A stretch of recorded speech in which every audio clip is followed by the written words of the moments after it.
All right, I'm here with Robert Butler III. How are you doing, man? Good. How about yourself? Not bad, not bad. How are you during this quarantine? I'm doing all right. Just staying inside. Let's go back a little bit.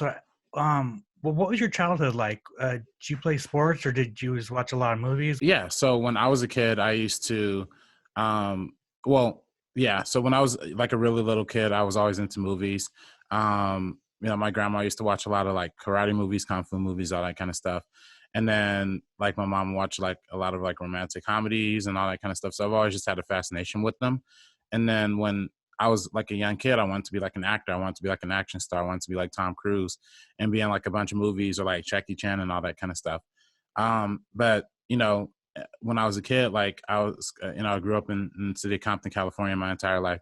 Came from a bit of a poor background, so we couldn't really afford to like go to all these like auditions and take off of work, and then like you have to pay to like get in front of like agents and all that stuff, and it was just something we couldn't do. So then, my mom and my parents really wanted me to like stay on the lane of like becoming like an engineer because it's like a good like high paying job. So I went to Magnolia Science Academy when I was in middle school. And then I competed in like a lot of like, so I was like in a science group team kind of situation. So we competed in a lot of different competitions. Like when I was in eighth grade, we traveled to like Istanbul, Turkey for like an international science competition. We also traveled to Houston and a few other places too. So like my middle school and high school life was always kind of like leading towards engineering. I also went to the California Academy of Math and Science, which is here in Carson, California. Again, more math and science kind of stuff. I was the president of the National Society of Black Engineers club there too. So it was always engineering. But when I was in probably like seventh or eighth grade, when 2009's Avatar came out, directed by James Cameron. That was the movie that kind of inspired me to kind of change the way I looked at things. Like it was kind of like the perfect combination of what I wanted to do as a kid, like being an actor and all that kind of stuff, and also being and also just all the technical stuff behind it, like all the computer engineering, all that kind of stuff. So that kind of motivated me to become a director long term. So even while I was in high school, I always knew I wanted to be a director, even though I was still like pursuing a lot of stuff in engineering and like math and science and all that kind of stuff. But yeah, I always knew I wanted to go into film.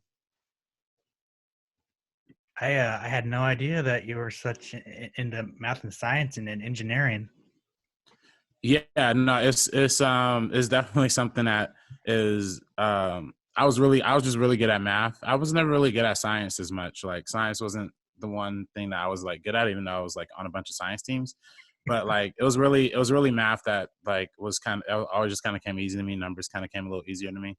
Um, but I mean, if you ask me like math questions now, or or if you put me back in like AP Calc, like when I was in high school, I wouldn't be able to sustain any of that. Like that just would be beyond me. Right, right. That tends to happen. Yeah. So, um, so you went to Cal State Northridge your freshman year. I'm actually at Northridge right now, and then you transferred to USC. Tell me a little bit about that. So yeah, I went to Cal State Northridge when I was a freshman year, coming right out of college. I had tried to apply to like USC and like NYU and like all these like prestigious film schools when I first like graduated high school, but I wasn't really able to get in.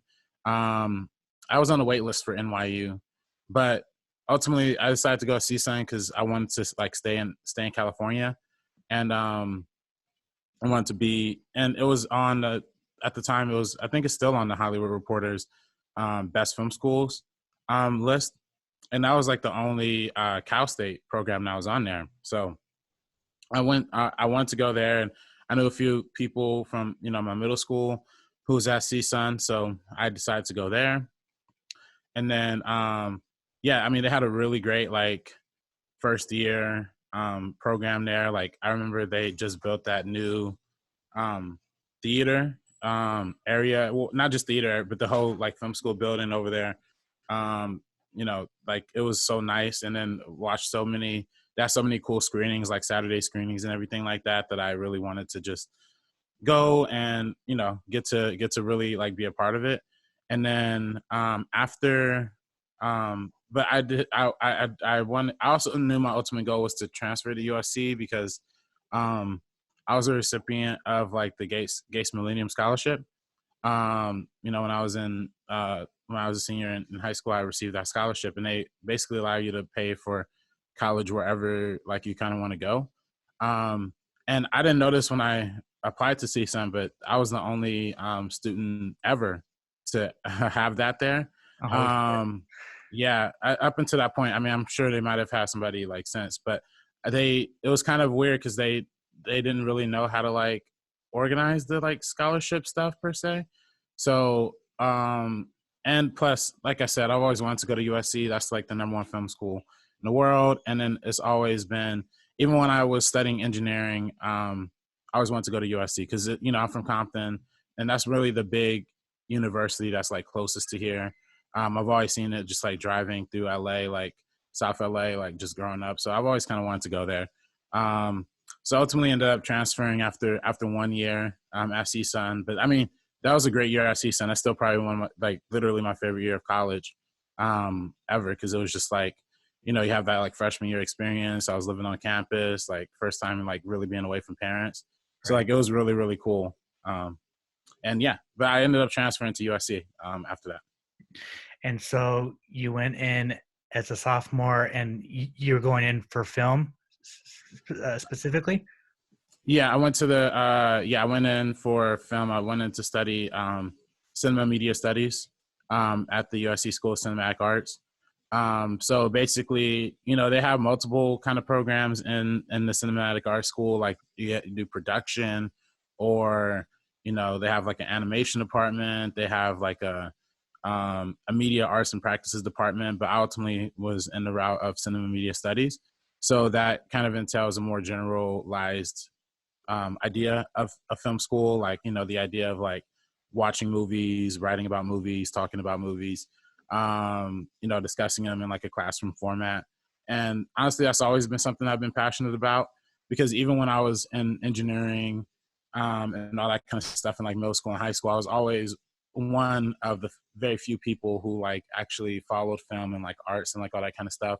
So um, I always would go to like places like YouTube or things like that to have like an outlet for discussing movies and stuff like that. So that's how I became such a big fan of like the Schmoes No Show. That's how I became a big fan of like Screen Junkies, AMC, which then turned into Collider. Um, yeah, I was always a big fan of all of that stuff.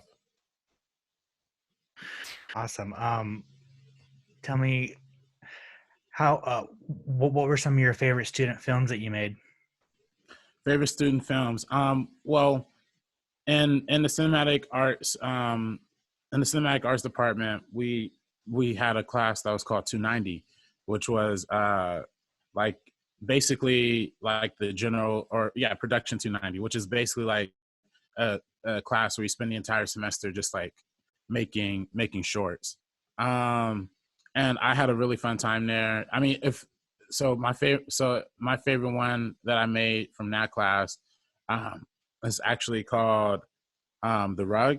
And it's about a guy who spills some ice cream on his rug, and he's like obsessively trying to like clean it up. And it stars my buddy Mato, who's like this like really talented kind of like popping off music artist now. And he actually directed a couple of short films that he put me in too. And one of them that's on my YouTube channel too is called it's a clown film. I can't exactly remember the exact name right now. But yeah, I mean, those are the Rug is probably my favorite student film. And then I did other short films outside of school though. Like I did Flick Ticks, obviously, starring Ken Knapsack. I co-wrote that with my boy Cade Hughesby. And yeah, I mean, that wasn't a film school movie per se, though we did shoot it at USC. But that's probably my favorite film that I made while in school, for sure. Awesome. What was your longest or hardest assignment you ever did at USC? Ooh, that's a good question. Oh wow, that's a really good question. Man, there's some. Well, film school is hard, but it's not that hard in the grand scheme of things. Like when you're talking about like you love movies and you're writing about movies, you're talking about movies. So it wasn't necessarily like hard per se. It was just like a little intensive. But I would say the most challenging class I ever had at USC was this class called History of International Cinema. So it was like, and there's two versions of it. There's like a History of International Cinema Part One and History of International Cinema Part Two. The Part One aspect is like movies literally from like the beginning of cinema itself, from like the late 1800s all the way until like the 1950s. So like when you start off with that class, it's literally like the meat and potatoes, like dudes just juggling and like black and white, like literally like stuff that you would think you'd never ever watch. Like and they're just kind of showing you, people pushing baby strollers. So it's like literally the beginnings of cinema. So that class was always hard. And then at the end of that class, we had to write a big, like, I think 10 to 12 page kind of breakdown of like how critics responded.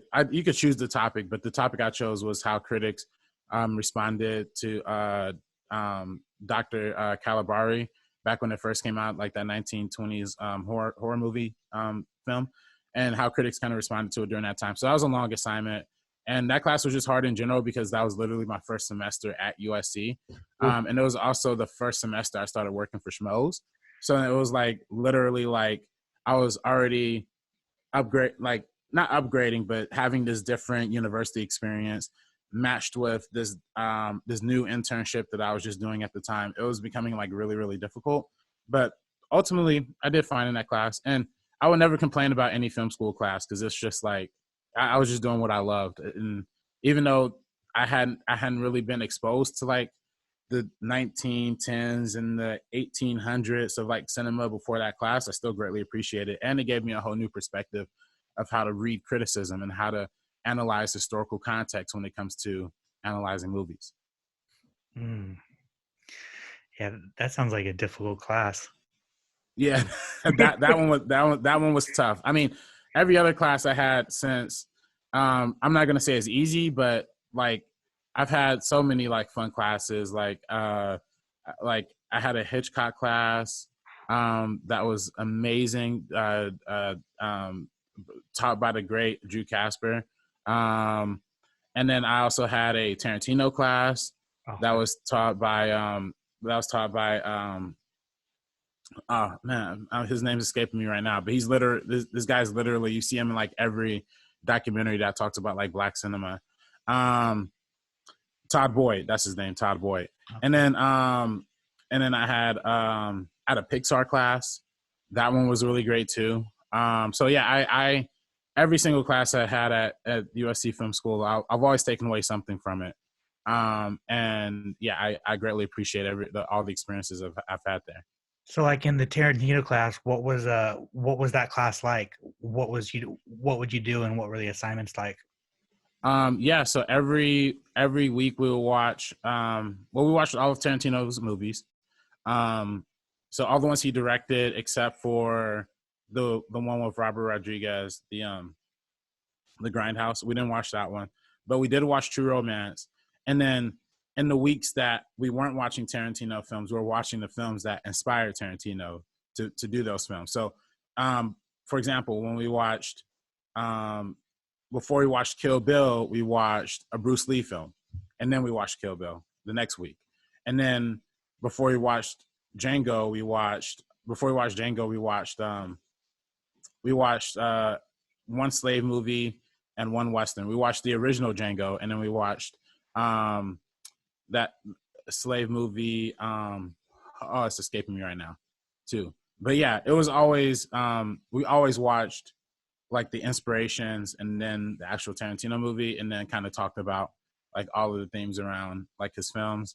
And then the assignments were also pretty fun too. I mean, we got to like, it was just basically writing about Tarantino. And actually I'm mistaken. I don't even think we had like formal assignments, but a lot of our testing was like writing in a test format about the themes that Tarantino's embodying like through his movies, and then the references that he's making. So I've always been compelled by Tarantino as a filmmaker because it's like he's taking all of these genres that he loves and all these films that he loves and just kind of just throwing them into like his own pile and making them his own. So I always appreciated that on that level. That's awesome. So film school, you basically learned how to critique film and then analyze it as well. Yeah. Yeah, exactly. And critiquing, analyzing, dissecting, but then also making too. The cinema media studies program allows you a lot of room to make your own stuff, create your own stuff, take some production classes. Like I took editing classes, I took producing classes, all that kind of stuff that like really taught me how to be involved in the cinematic arts making process. So I was always really appreciative of that. Awesome. So tell me about your movie Timestamp. What did you, how did you come up with it? What was the process? Stuff like that. Right. So yeah, that's something that me and my buddy Kate Hughesby, who I co-wrote Flicktics with, we actually co-wrote this film and co-directed it. We decided it was originally conceived as more of like a comedic idea, but then eventually, like as we're kind of working out the story and both of our sensibilities kind of got more involved, it evolved into a little more of it on the dramatic side, with like some comedic elements in it too. And then we co-wrote it. We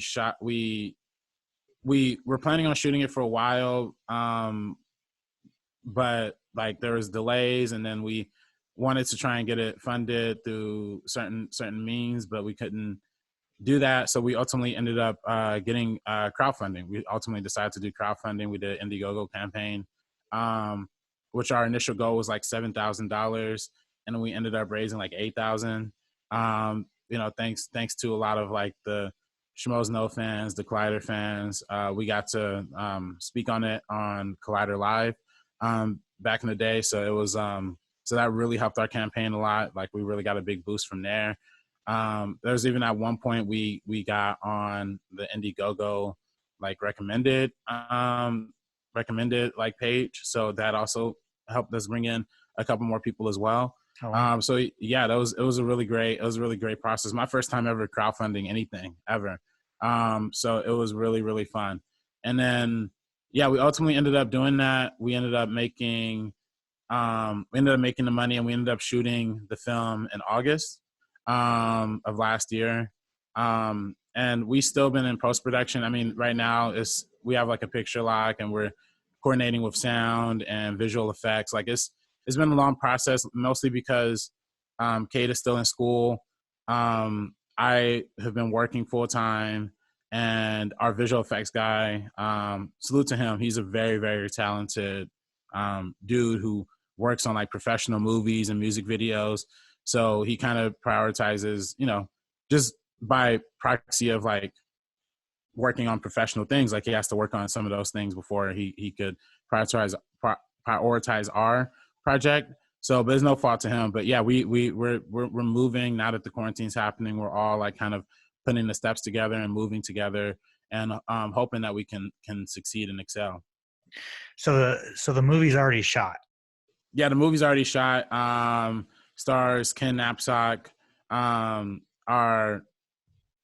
main star of the film is Ayanna Taylor. She's a great actress that we had like an extensive casting process for that role in the film, and we ended up finding her, and she done an incredible job. Also stars Parker Hughesby, who's the brother of Cade. He's a big part in it as well. Jay Washington also makes an appearance in it. So it's a lot of it's a great cast, and it's really exciting. We've been really excited just in editing and putting it together. So I'm excited for the world to see it. That's awesome. When you crowdfunded the $7,000, did that put in perspective just how expensive it is to make a movie? Oh yeah, for sure. I mean, that's something we still ran into. I mean, like even with that money that we raised, we still ended up putting in like a lot of our own money too. But to me, like money, budgets. Like obviously, like we had a budget and we had producers and all that stuff. But to me, it's like I've always cared about the quality, and quality over quantity for me. Like no matter what has to be spent, like we're gonna try and figure out a way to do it. Um, we applied for grants and all that kind of stuff too. So we're hoping that helps us out with some more post production cost as well. But yeah, that's the whole process is always spending money, paying people, all this kind of stuff. So it's tough, but luckily for us, we're still young and we're students, so a lot of people understand that, and a lot of people understand working on like a slightly reduced budget. Um, and we had a great DP, Rudy. Salute to Rudy. He was a great DP who helped us get a lot of the equipment at a good price, and then helped us get a lot of the crew at a good price as well. So yeah, it was really fun. That's awesome. How do you want to roll out the film? Are you going to pitch it to a festival, or are you just going to put it on YouTube? What's your plan? Yeah, I think the initial thing was to do festivals, but because of the whole COVID situation, I don't think there's going to be any film festivals for a while, honestly. So we might just try and roll it out on YouTube. I'm not sure yet. It's something that we haven't talked about yet, but yeah, we want to get it out to people as soon as possible. There's probably going to be a trailer coming out pretty soon for it. So It's awesome. So you're credited with a lot of camera work. Did you learn that at USC? Um, not necessarily. I mean, I learned some things at USC, but most of my skills have always been self-taught. I started editing myself when I was about 12 years old. I'm using Windows Movie Maker, Oh wow. and then have slowly evolved since. Like I started when I got a Mac when I was like a freshman in high school, and then I started using Final Cut Pro off of there. And I also learned, I also learned a lot of things I learned through. I was in a program called the Bill Duke Youth Media Foundation. It was created through Bill Duke, who's obviously who's an actor, director, star of like Predator, and now he's in Black Lightning. He was just in the Steven Soderbergh movie High Flying Bird, and he does a lot of great work as an actor, and he's a director too. So he had a mentorship program that would teach kids from disenfranchised areas like Compton, South Central, all these areas, things about the tools and fundamentals of both filmmaking and financial literacy. So in that, I got to learn how to edit. That was the first time I got to learn how to use Final Cut Pro. I got to learn how to shoot. I got to learn how to direct. I got to learn how to write a script. That was my first time using like Final Draft, like that software, the script writing software. So all of that stuff ended up accumulating into just me learning about that, and then me going home and playing with that stuff even more. Like I said, I got a Mac, so I started using Final Cut after that, and then I eventually taught myself how to use Premiere just through watching a lot of YouTube videos and just seeing people use it. And then camera work has always just come to me, and then camera work has come more from like working on sets, working at places like Collider, and through Schmoes, and then also just through the other work that I do, and just like paying close attention, like asking a lot of questions. And then by the time I got to USC, I ended up having a good amount of experience with that stuff. So it came a little more naturally to me, like when we're taking classes about it and everything like that. But I mean, there's still a lot to learn, and you can never really stop learning any of this stuff. So there's definitely things I want to keep learning and keep exploring creatively throughout the course of my career. You do camera work for Anthony Padilla. How did that happen? Again, I got to shout out my boy Cade Hughesby. He's getting so many shout outs today. But yeah, he worked as Anthony's like producer, production assistant, like it was like the summer, I believe, of 2018. And then and I remember he was literally like sleeping on my couch like when he first started working there. So um he started working as like his producer, production assistant, and I actually made a cameo in one of um Anthony's videos way back in the day. And then after that, one day kid was just like, yo, we need a camera operator. Are you cool to come in just for the day? And I was like, sure. And then I came in, had a lot of fun time. He does the interview series I Spent a Day With, where he interviews like all these different subcultures and communities that, haven't had a lot of highlight. And I've always been really attracted to the idea just on the fact of like it's having a conversation and exposing audiences to like all these new like people and ideas that they probably wouldn't have been exposed to before. So then after that, I started. After that first day, he called me in a few more times to help camera operating, and then after that, I've just been helping them out since. And then eventually, they also needed an assistant editor. So as you know, I edit as well. He threw me a bone and had me allow me to start being an assistant editor for that show as well, which is also an amazing experience. And it's like you're reliving those interviews like twice or three times over, because like you watch them while you're there on set camera operating, and then you go home and then you edit them down and then you put them into the video and all that kind of stuff. So it was a really lovely experience overall. That's awesome.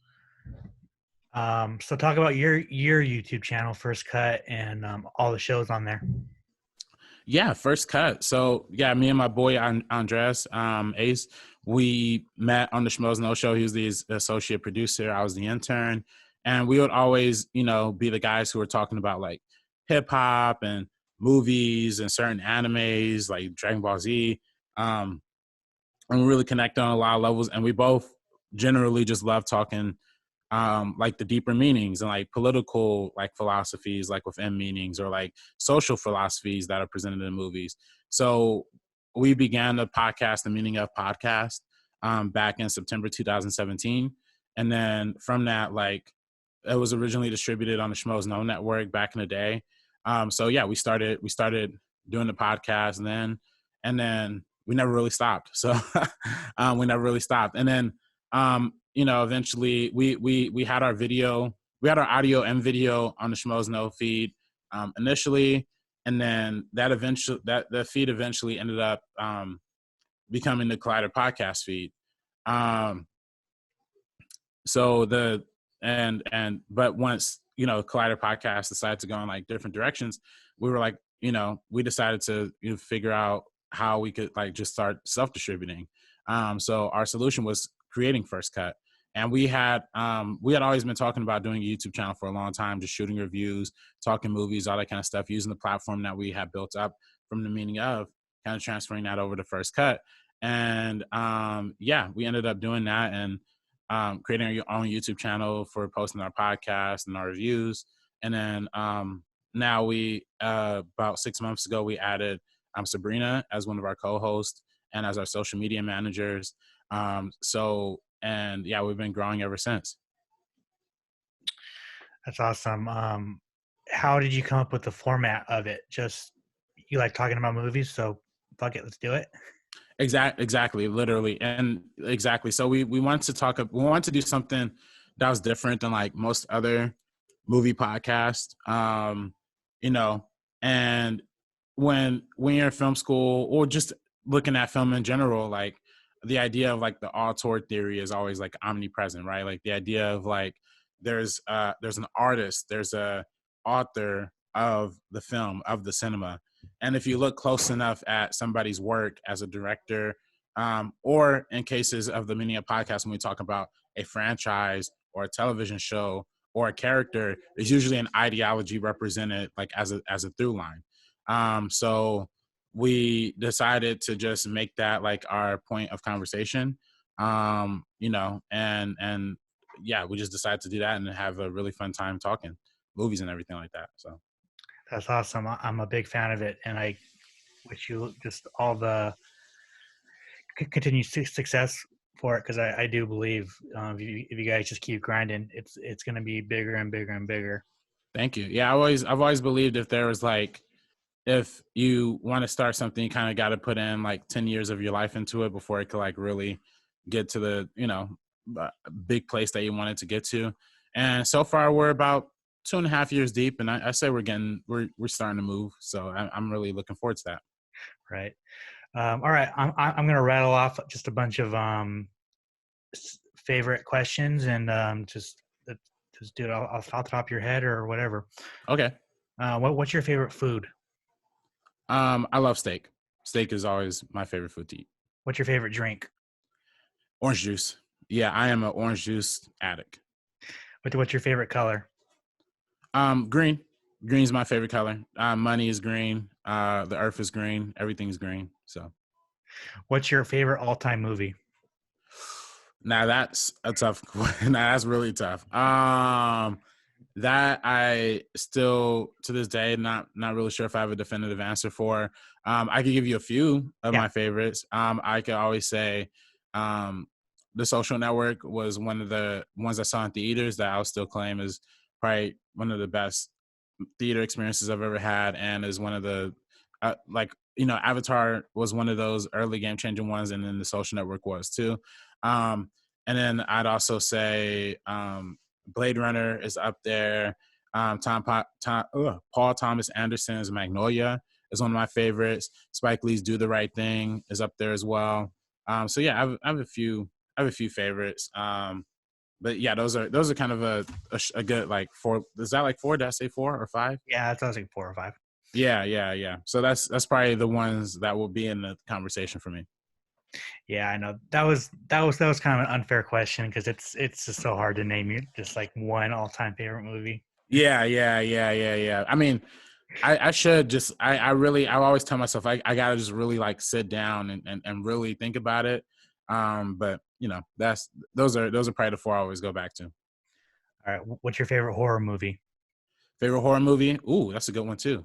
Um, that's a good one. I would say if we're talking all time favorite, it would probably either be Rosemary's Baby or the one that's in your background, The Shining, or The Babadook.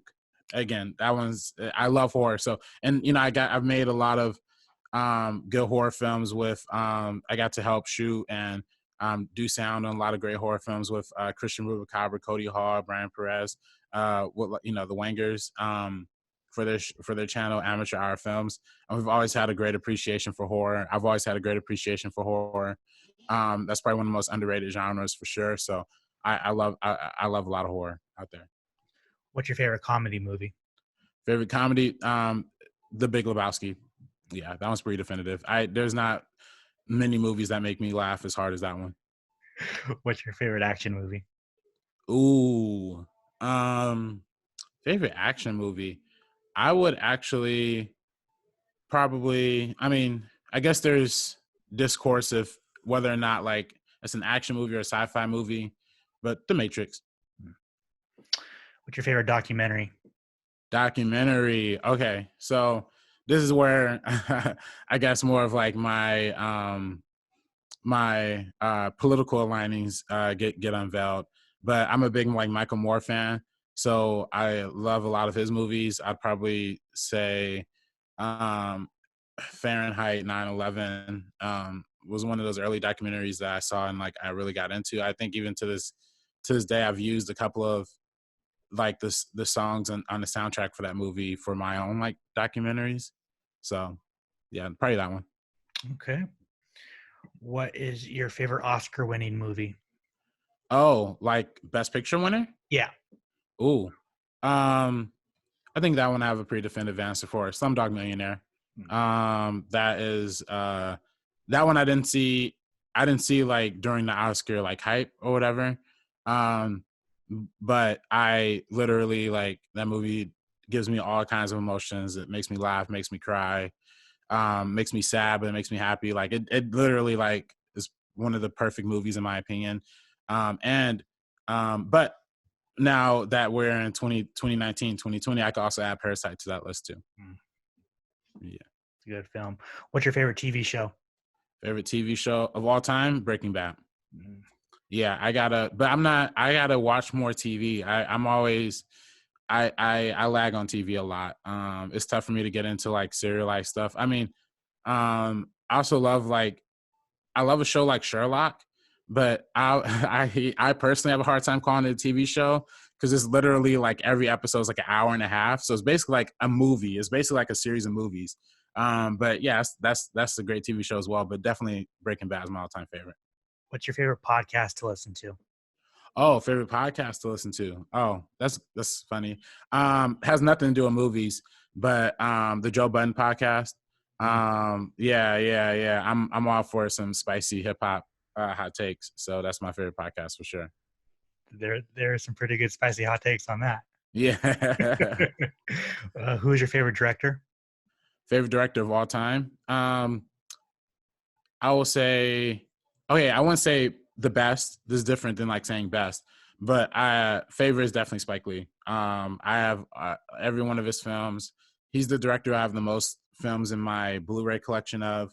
Um, he is also largely imperfect, which also makes me love him even more. Even the films that he takes like big swings is big misses, but I always appreciate a big miss.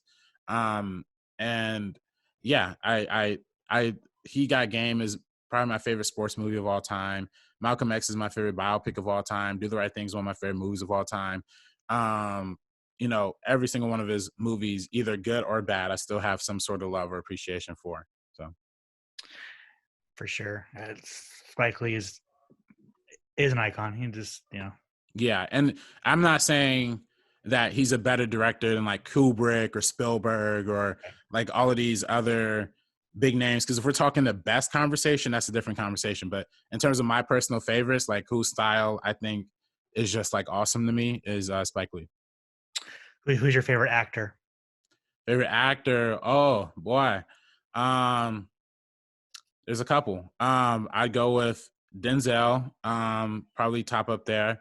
Um, just from being in my generation, how can you not love Leo? That's just like everything he does is like everything he touches turns into gold.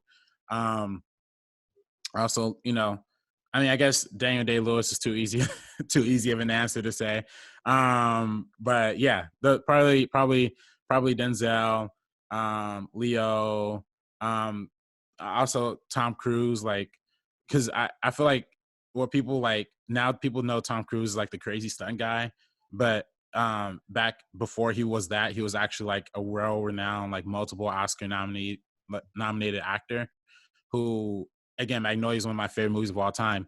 And every single time he gives like that like last monologue towards the end of that movie, it just like the waterworks. So It gets you.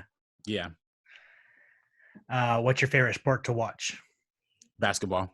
Yeah, basketball. I've always been a big basketball fan. Who's your favorite athlete? Kobe Bryant, R.I.P. I would have said that before he died.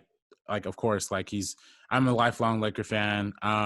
He's literally, I mean, his kind of like mentality and his like attitude towards being a dominant athlete, a championship athlete, has always motivated me to be the best at my craft, no matter what.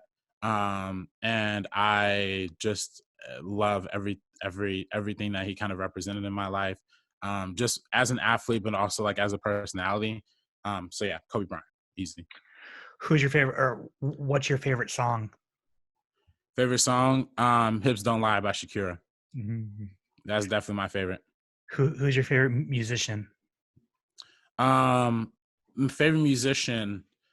So I would probably say Kendrick Lamar as my favorite musician. I was a big fan of him like early on back in like 2009, and then he really became popular in like 2012. And he's one of those few artists that like even after they got like super super popular, he still kept making incredible music, which is just mind blowing to me. And yeah, easily like probably the best lyricist of like this generation. And again, it's if you're talking about like Tupac or Snoop, like that's a different generation. I didn't really grow up with that, but I grew up with Kendrick Lamar, so I kind of feel like that has always been my connection. So yeah, Kendrick. What's your favorite album of Kendrick Lamar's? Favorite, yeah, again, so it's like difference between favorite and best, right? My favorite album of his is Good Kid, Mad City. A lot of people would say that the best album is To Pimp a Butterfly, but Good Kid, Mad City is like my favorite album, and I think I like it as a, as a filmmaker, as a storyteller. It's the most cinematic album that he has. Like it tells like one linear story. So I love it. I just can't get enough of that album.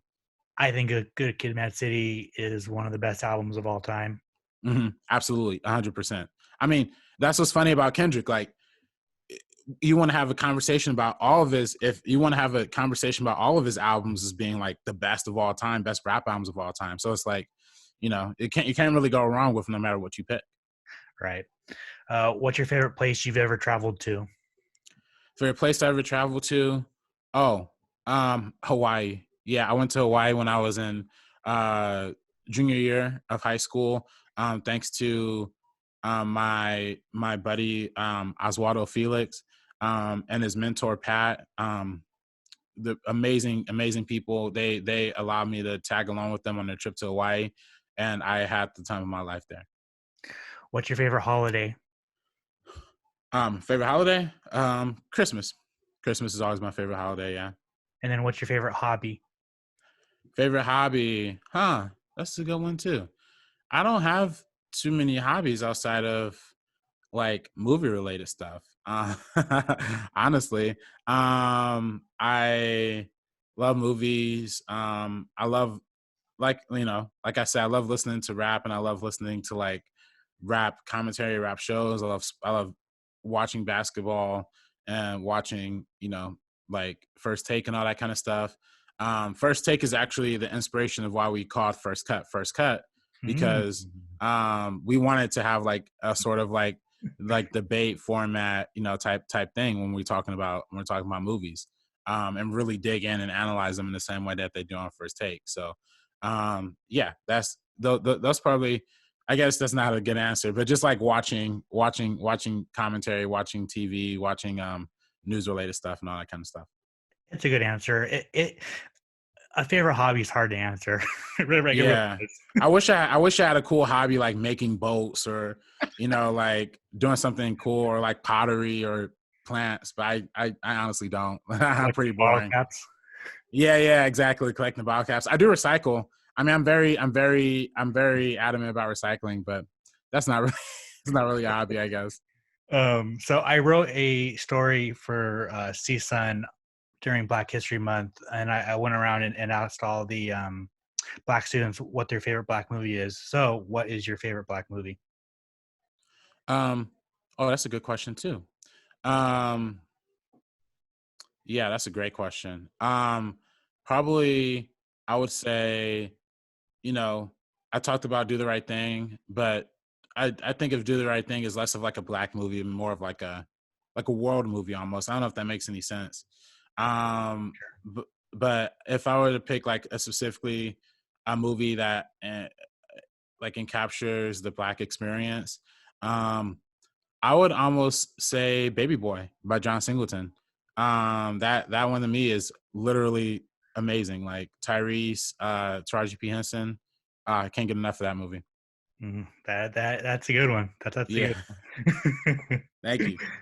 All right, and then finally, I'm going to name you two movies, just a list of movies, and you pick either or.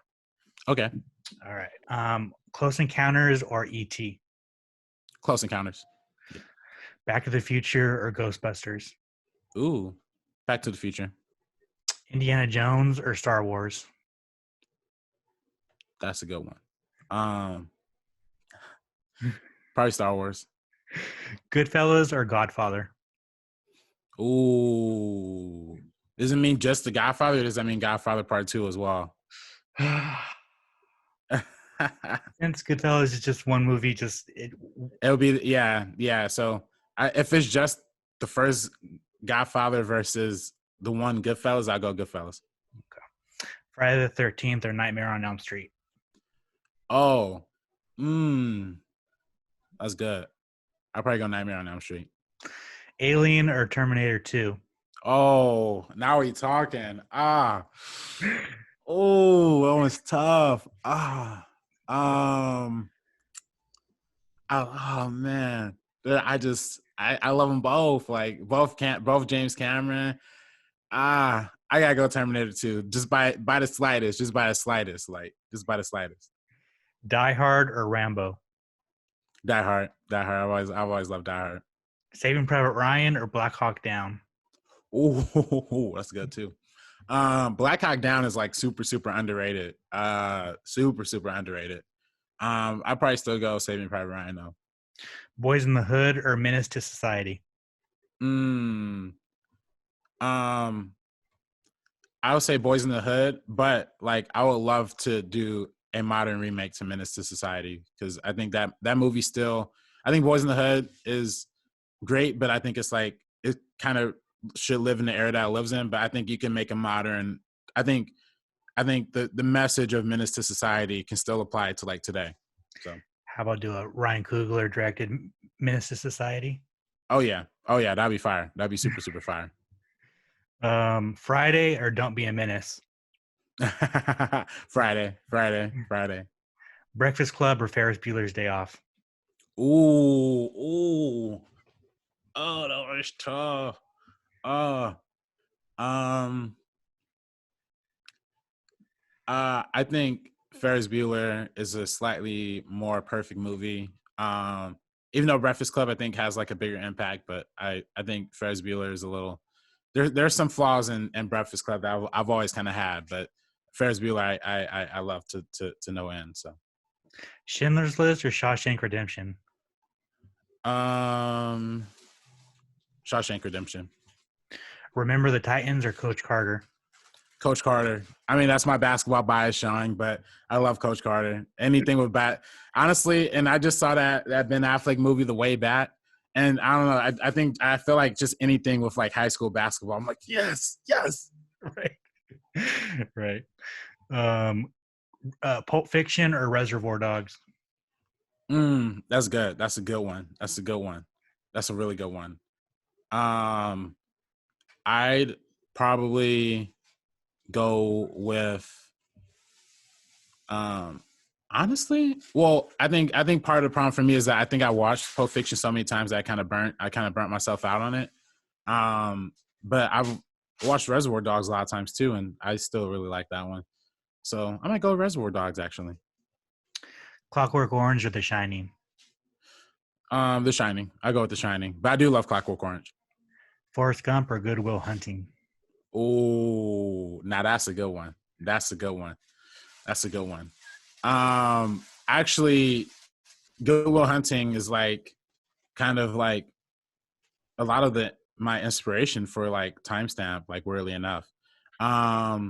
So, but I mean, Forrest Gump. I grew up with Forrest Gump, like so I gotta go with Forrest Gump.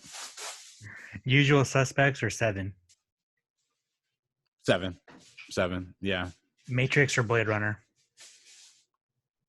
That's good. See, that's funny because I just mentioned both of those as like my favorites. I probably go with Blade Runner. Us or Get Out? Oh, wait a minute. That's a spicy one too. Sheesh.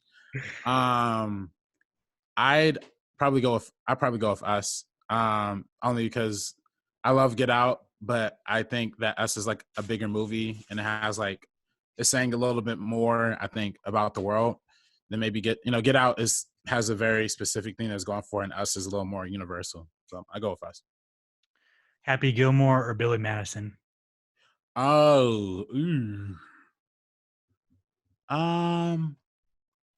the funny thing is, I probably go Happy Gilmore, even though I don't really care about golf like at all. But I'm like, I don't know, for some reason, like that movie just makes me like hysterical. It's just hysterical. Like I feel you on the golf.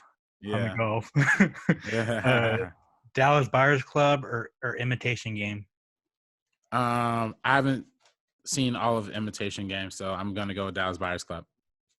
Jurassic Park or Jaws? Ooh. I'd personally say Jaws. Natural Born Killers or True Romance? Oh, True Romance for sure. But I don't think people hate like Natural Born Killers. Like to this day, still hate Natural Born Killers. And I don't think that's necessarily fair. I think it's a great movie. It's not a great Tarantino movie, and people are like, it's written by Tarantino, so it's like they expect a certain thing and it's not that thing. But I think if you take that away from it, it's actually a really good movie in its own right. But overall, though, I say True Romance. For sure. Taxi Driver or No Country for Old Men? Ooh, that's a good one. Taxi Driver. I'll go Taxi Driver. Clerks or Mallrats? Mm. See, Mallrats appeals to like more of my like nerd sensibility. So it's like they're talking comic books. Like you get Stanley in there. You get oh man, that's a good one. And then like the mall, I used to love hanging out at the mall. But honestly, if I'm talking which one makes me laugh more, Clerks definitely makes me laugh more. So I gotta go with Clerks. One Who Flew Over the Cuckoo's Nest or Misery? Oh, One Who Flew Over the Cuckoo's Nest. Mm-hmm. Point Break or Fargo? Oh, that's good. Oh, that's good. That's a good pairing that you don't see coming, but that's a good pairing. I mean, I'm probably gonna take a lot of crap for this, but Point Break, like, yeah.